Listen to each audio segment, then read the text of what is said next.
Some Tippecanoe County leaders say they have a growing crime problem.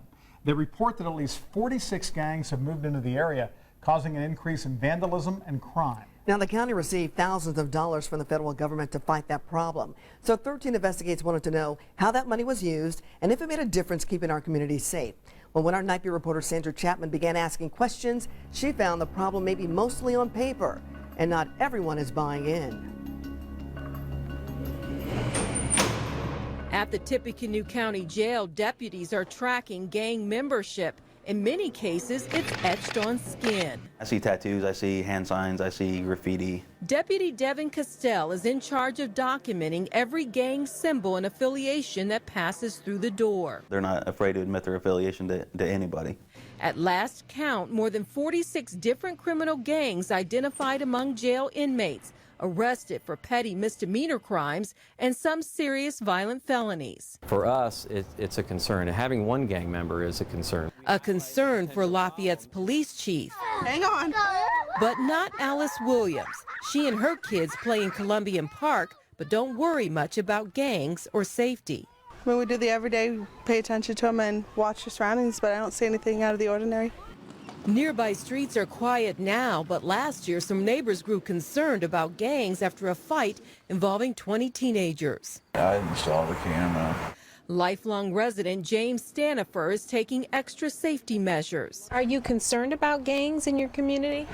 I think it is getting a little worse. Depending on who you talk to, the city of 67,000 is poised to be taken over, either by gang activity or by misplaced fear. They are out there.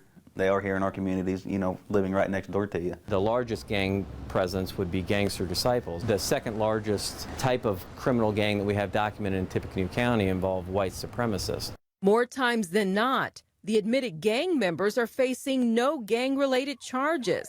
The challenge is linking criminal activity to real gang influence. Just because they admit that they're in a gang, does that mean that the crime that was committed was gang related? Legally, I need more than that. I have to show in a court of law that the gang either induced, encouraged, or because of the person's gang status, they did the crime to increase their presence. In 2007, prosecutor Pat Harrington launched a countywide anti-gang initiative and snagged 3 years' worth of grants totaling $75,000 from the Justice Department.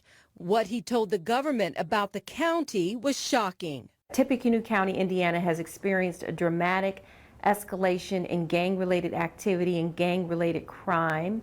It has expanded to include West Lafayette, Indiana, including the Purdue University campus. It's increased 107% over the year before. Is this really Tippecanoe County?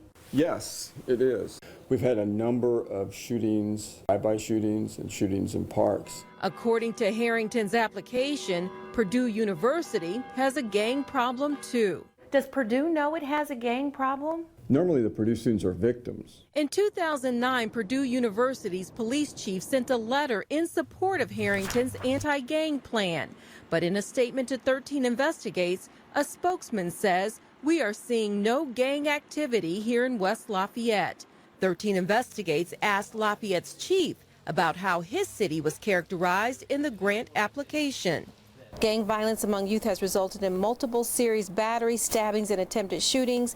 Gang activities are occurring in schools, parks, streets, businesses, and neighborhoods throughout the county. That sounds like a very scary picture of Lafayette, Indiana. All of those things are true. Are those things happening on a daily basis?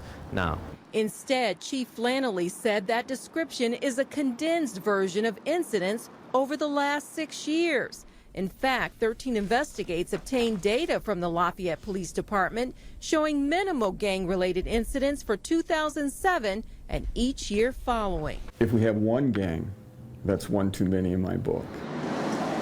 So what does the gang problem really look like?